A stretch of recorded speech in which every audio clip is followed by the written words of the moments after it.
नमस्कार दोस्तों, मेरा नाम है भालचंद्र। ब्रह्मांड सिद्धाश्रम में आप सभी का स्वागत है। आज के इस वीडियो में हम चर्चा करेंगे, यदि प्रेम विवाह में दो राशियां हैं, एक राशि यदि तुला राशि है और दूसरी यदि मकर राशि है, तो इन दोनों राशियों का जो प्रेम विवाह का वैवाहिक सहजीवन होगा वो किस प्रकार का होगा। इसी के बारे में डिटेल में चर्चा इस वीडियो में हम करने वाले हैं। अपना जो चैनल है ब्रह्मांड सिद्धि एस्ट्रो, इस चैनल पर मेष राशि से लेकर मीन राशि तक की जो सभी 12 राशियां हैं, इन सभी 12 राशियों का प्रेम विवाह का वैवाहिक सहजीवन किस प्रकार का होगा, इस विषय पर वीडियो अपलोड हो रहे हैं। आप उसका आनंद जरूर लीजिए। तो आज के इस वीडियो में हम चर्चा करेंगे तुला और मकर राशि के बारे में। सबसे पहले इनका जो संपूर्ण व्यक्तित्व है वो जान लेना बहुत ही ज़्यादा आवश्यक होगा। तो तुला राशि के बारे में अगर देखा जाए तो काल पुरुष की कुंडली में 7वें स्थान पर आने वाली राशि है, पुरुष राशि है। इस राशि का जो स्वामी है वो शुक्र है। इस राशि का जो तत्व है वो वायु तत्व है और यह जो राशि है वो चर राशि है। तो सबसे पहली और महत्वपूर्ण बात जो कि तुला राशि में देखी जा सकती है वो है उनकी बैलेंस नेचर।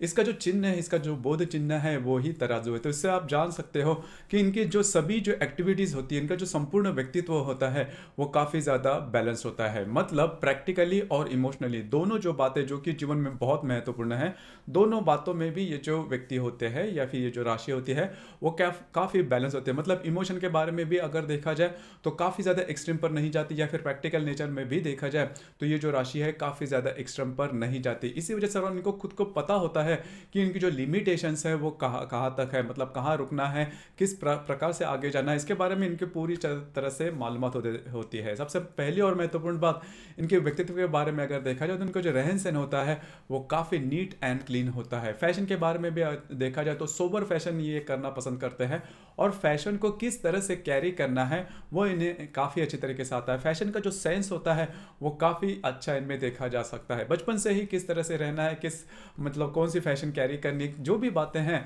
तो वो इनके संपूर्ण व्यक्तित्व में काफ़ी अच्छे तरीके से देखी जा सकती है। दूसरी इंपॉर्टेंट बात, इनकी जो वाणी होती है वो भी काफ़ी अच्छी देखी जा सकती है। हालांकि ये जो राशि है इनकी जो इंटेलेक्ट लेवल है वो काफ़ी अच्छी देखी जा सकती है। इनकी जो आकलन शक्ति, ग्रहण शक्ति होती है वो बहुत ही अच्छी देखी जा सकती है। इसी वजह से किसी भी व्यक्ति के साथ जब भी ये कम्युनिकेट करते हैं तो इनमें ये जो बात होती है वो खासी देखी जा सकती है कि सामने वाला व्यक्ति यदि इनकी बुद्धि से कम भी हो तो भी उसके फ्रीक्वेंसी तक जाकर वो उनसे बातचीत करेंगे। तो इसी वजह से एक अपनापन इनमें देखा जा सकता है। इसी वजह से इनका जो संपूर्ण व्यक्तित्व होता है वो मैग्नेटिक होता है। पहले तो सबसे महत्वपूर्ण बात रहन सहन के मामले में या फिर बोलने, इनकी जो वाणी होते हैं, वाणी पे कमांड जो होता है वो काफ़ी अच्छा होने के कारण इनका जो संपूर्ण व्यक्तित्व होता है वो काफ़ी ज़्यादा मैग्नेटिक देखा जा सकता है। भिन्न लिंग व्यक्ति के प्रति इनका जो आकर्षण होता है वो भी थोड़ा देखा जा सकता है। हालांकि इसकी वजह से कभी कभी विवाह के मामले में या फिर विवाह सुख के मामले में छोटे मोटे प्रॉब्लम कॉम्प्लिकेशन आ सकते हैं, लेकिन इससे कोई बड़ी प्रॉब्लम नहीं होती। हालांकि ये जो राशि है वो काल पुरुष के कुंडली में सप्तम स्थान में आने वाली राशि होने के कारण ये जो बातें हैं उनमें देखी जा सकती है। लेकिन जैसे मैंने शुरुआत में कहा कि इनके जो इंटेलेक्ट लेवल होता है वो बहुत ही अच्छा होता है। इस वजह से ये जो राशि है करियर में काफ़ी अच्छे तरीके से आगे बढ़ सकती है। करियर के मामले में अगर देखा जाए तो करियर के लिए जो भी महत्वपूर्ण बातें या फिर गुण होते हैं, जैसे कि hard working nature, goal orientation, ambitious nature, courageous nature, ये जो सभी बातें हैं वो इस राशि में बहुत ही अच्छी देखी जा सकती है। करियर के मामले में कौन से करियर में जाना है, किस प्रकार से आगे बढ़ना है, इसका जो पूरा शेड्यूल होता है उनके सामने तैयार होता है। इस वजह से होता क्या है कि ये जो राशि है करियर में काफ़ी अच्छे तरीके से आगे बढ़ सकती है। दूसरी ज़्यादा महत्वपूर्ण बात, लाइविश लाइफस्टाइल के तरफ या फिर अधिभौतिक सुख के तरफ इनका जो आकर्षण होता है वो थोड़ा सा ज़्यादा देखा जा सकता है। लेकिन उसके वजह से कोई बड़ी प्रॉब्लम, कॉम्प्लिकेशन या फिर फाइनेंशियली कोई किसी प्रकार के स्ट्रेस या फिर टेंशन इनके लाइफ में नहीं आते। जो मैंने बात कही कि भिन्न लिंग व्यक्ति के प्रति जो आकर्षण, इसके वजह से कभी ना कभी छोटे मोटे प्रॉब्लम हो सकते हैं। लेकिन बाकी अगर देखा जाए तो फाइनेंशियली ऐसी कोई प्रॉब्लम देखी नहीं जाती। उनके जो मित्र परिवार होते हैं उनके साथ भी इनकी जो इंटरेक्शन होती है वो काफ़ी अच्छी देखी जा सकती है। काफ़ी ज़्यादा बैलेंस नेचर इनमें देखा जा सकता है। अब हम चर्चा करेंगे मकर राशि के बारे में। मकर राशि के बारे में अगर देखा जाए तो काल पुरुष की कुंडली में दशम स्थान में आने वाली राशि है, स्त्री राशि है। इस राशि का जो स्वामी है वह शनि है। इस राशि का जो तत्व है पृथ्वी तत्व है और यह जो राशि है यह भी चर राशि देखी जा सकती है। हालांकि दशम भाव में जिसे हम कर्म स्थान भी कहते हैं, तो कर्म स्थान में आने वाली यह राशि कर्म को बहुत ही ज़्यादा महत्व देने वाली राशि है। मतलब इनके लिए इनका जो काम होता है, इनका जो कर्म होता है, वो सबसे ज़्यादा महत्वपूर्ण होता है और इसी वजह से हमेशा कर्म को या फिर काम को काफ़ी ज़्यादा महत्व देते हैं।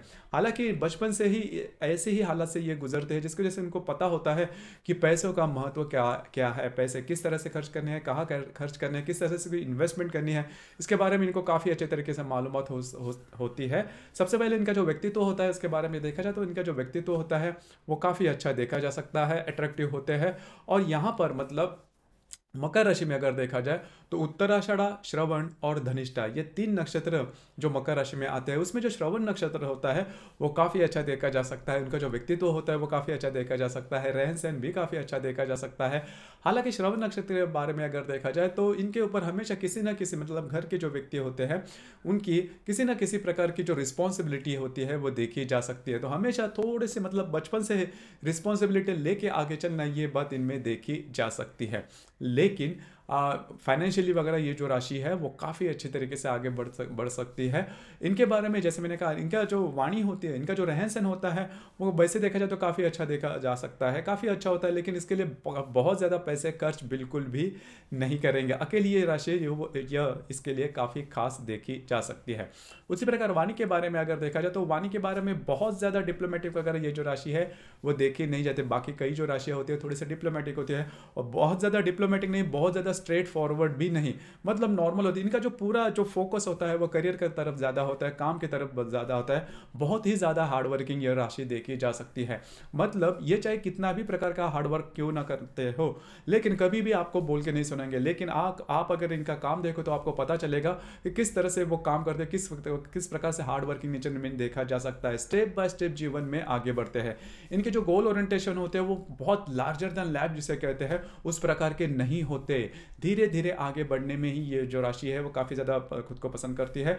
दूसरी ज़्यादा महत्वपूर्ण बात, मल्टीपल इनकम सोर्सेज भी इनमें देखे जा सकते हैं। मतलब एक ही इनकम सोर्स पर वो ज़्यादा डिपेंड नहीं करते और काफ़ी, और इनमें जो एनर्जी लेवल होती है वो भी काफ़ी अच्छी देखी जा सकती है। अब ये जो बात है थोड़ी बहुत कर्क राशि से बहुत ज़्यादा मेल खाती है कि यह जो राशि है इसमें भी आपका काम जो है वो किस प्रकार का है, आपका मतलब आप पसंद करते हो उस काम, ये बात देखी नहीं जाती। सामने वाला जो काम है वो बहुत ही ईमानदार करते हैं और उसमें ये नहीं देखते कि वो मेरा पसंदीदा है या नहीं।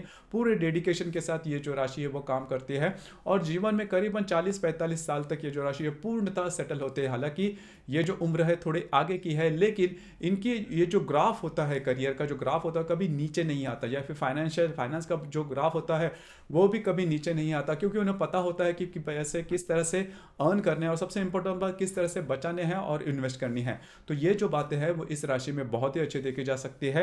दूसरी ज़्यादा महत्वपूर्ण, कई दफ़ा आपको ऐसे लग सकता है कि इस राशि में इमोशन नहीं है। देखिए इस राशि में इमोशन होते हैं, लेकिन इमोशंस इमिटेट करना या फिर इमोशंस बहुत ज़्यादा दिखाना, यह जो बात है वो बिल्कुल भी इस राशि में देखी नहीं जाती। लेकिन केयरिंग नेचर होते हैं, आपकी पूरी तरह से रिस्पॉन्सिबिलिटी ये राशि देख सकती है, ले सकती है। दूसरी ज़्यादा महत्वपूर्ण बात, ये जो राशि है बोल की कोई जो बात है वो नहीं कहेगी। मतलब कई जो राशियां है वो आमने सामने बोल के बातें करेगी, लेकिन ये जो राशि वैसे नहीं है। खुद का काम अपने में ही सिमटी हुई ये राशि होती है और नॉर्मली ये जो राशि होती है वो इमोशंस की तरफ ज़्यादा झुकती नहीं। इसी वजह से होता क्या है कि ये जो राशि है अकेले भी अपना जो जीवन है वो निकाल सकती है, जो कि बहुत ही अच्छी और महत्वपूर्ण बात होती है। इसी वजह से दुख इनके भी जीवन में आते हैं, लेकिन कितने भी चाहे दुख हो आ जाए लेकिन फिर भी अपने बलबूते पर खड़े होकर आगे चलने वाली अकेली ये राशि है। तो इनमें जो कॉन्फिडेंस होता है वो भी काफ़ी अच्छा देखा जा सकता है, लेकिन ये जो कॉन्फिडेंस है वो मतलब उसका दिखावा नहीं किया जाता। किसी भी जो इमोशंस है उसके बारे में दिखावा करना इस राशि में बिल्कुल भी देखा नहीं जाता। थोड़ा सा मतलब कष्ट करके या फिर स्ट्रगल करके आने वाली राशि है, लेकिन जैसे वो आगे जाते हैं वो पीछे कभी नहीं आते। तो ये जो बात है वो काफ़ी ज़्यादा स्पेशल होती है।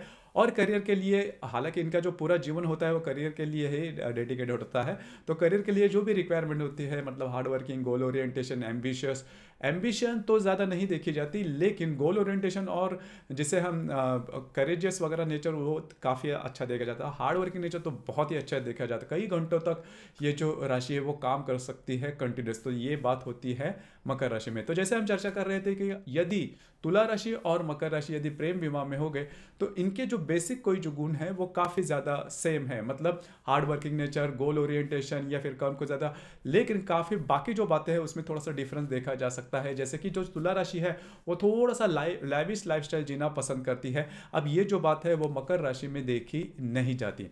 दूसरी ज़्यादा महत्वपूर्ण बात, तुला जो राशि है इन पर, इनका वाणी पर काफ़ी अच्छी पकड़ होती है। अब ये जो बात है वो मकर राशि में उतनी देखी नहीं जाती। मकर राशि का जो संपूर्ण व्यक्तित्व, जैसे मैंने शुरुआत में भी कहा, वो पूरी तरह से कम से ज़्यादा रिलेटेड होता है और सीधी सीधी होती है। मकर राशि जो होती है वो उसमें डिप्लोमेटिक ये जो बातें हैं वो देखी नहीं जाती। दूसरी ज़्यादा महत्वपूर्ण बात, जैसे रहन सहन या फिर पैसे खर्च करने के मामले में भी अगर देखा जाए तो जो तुला राशि है वो थोड़ी आगे हो सकती है। अब ये जो बात है वो मकर राशि में देखी नहीं जाती। और जो तुला राशि है उनका जो फैशन स्टेटमेंट है वो थोड़ा सा अलग सा रहता है, मतलब फैशन के प्रति इनकी जो दृष्टि होती है, रहन सहन के मामले में इनकी जो दृष्टि होती है वो थोड़ी सी अलग होती है, थोड़ी सी फॉरवर्ड होती है। ये जो बातें हैं वो मकर राशि में देखी नहीं जाती।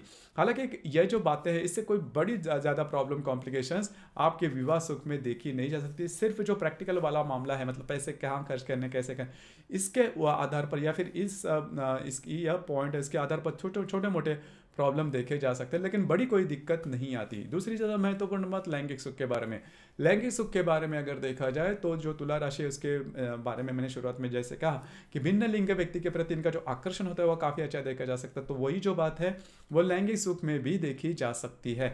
लैंगिक सुख के बारे में इनका जो अट्रैक्शन है वो काफ़ी अच्छा देखा जा सकता है। अब ये जो बात है मकर राशि में इतनी हालांकि इनमें इनमें मतलब मकर राशि में वो दमखम होता है, लेकिन उसका जो अट्रैक्शन होता है वो ज़्यादा इतना देखा नहीं जा सकता। हालांकि इसके लिए, इसके ऊपर भी मतलब दोनों में छोटे मोटे प्रॉब्लम हो सकते हैं, लेकिन यही वजह विवाह सुख के बारे में प्रॉब्लमेटिक वगैरह नहीं हो सकती। तो मोटे तौर पर अगर देखा जाए तो कई जो गुण हैं वो दोनों राशि में करीबन सेम है।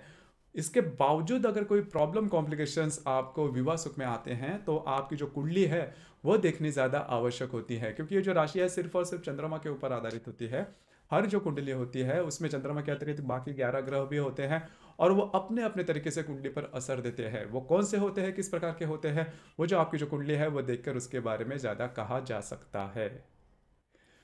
तो दोस्तों ये था प्रेम विवाह में यदि तुला और मकर राशि होंगे तो उनका प्रेम विवाह का जो वैवाहिक सह जीवन होगा वो किस प्रकार का होगा, इस विषय पर चर्चा। आपको ये वीडियो कैसे लगा, आपने किस प्रकार से अनुभव किया, नीचे कमेंट बॉक्स में जरूर कमेंट करना। और अपना जो चैनल है ब्रह्मांड सिद्धि एस्ट्रो, इसे भी लाइक, शेयर और सब्सक्राइब जरूर करना।